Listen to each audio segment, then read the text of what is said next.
Hallelujah, praise God everyone. आज हम पढ़ेंगे फरीसी के घर पापिनी स्त्री को क्षमा।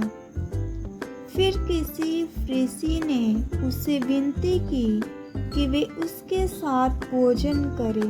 किससे विनती की? यीशु से। अतः वे उस फरीसी के घर में जाकर भोजन करने बैठा।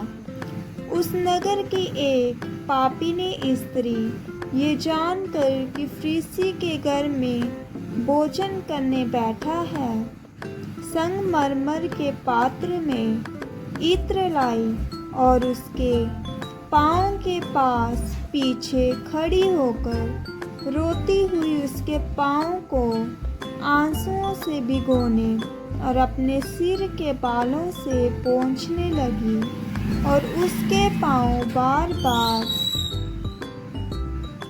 चूम कर उन पर इत्र मला।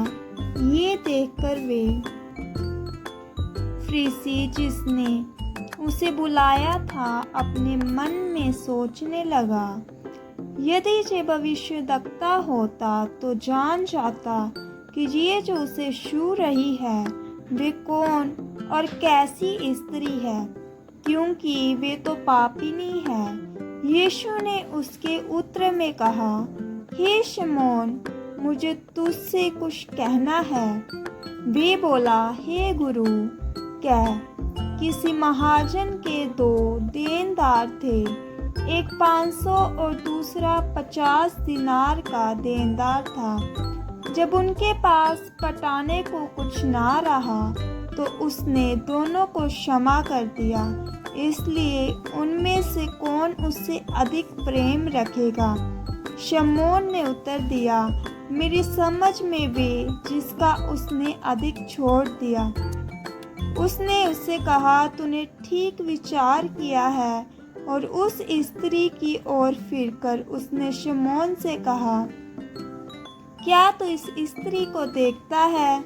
मैं तेरे घर में आया, परंतु तूने मेरे पाँव धोने के लिए पानी ना दिया, पर इसने मेरे पाँव आंसुओं से भिगोए और अपने बालों से पोंछा।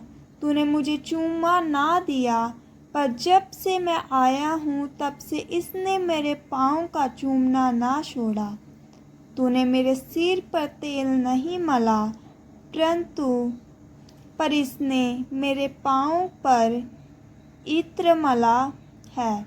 इसलिए मैं तुझसे कहता हूँ कि इसके पाप जो बहुत थे क्षमा हुए, इसलिए इसने बहुत प्रेम किया। पर जिसका थोड़ा क्षमा हुआ है वे थोड़ा प्रेम करता है। और उसने स्त्री से कहा, तेरे पाप क्षमा हुए। तब जो लोग उसके साथ भोजन करने बैठे थे वे अपने अपने मन में सोचने लगे, ये कौन है जो पापों को क्षमा करता है? पर उसने स्त्री से कहा, तेरे विश्वास ने तुझे बचा लिया है, कुशल से चली जा। आमीन। परमेश्वर इस वचन के द्वारा आपको आशीष दे। सबको जय मसीह की।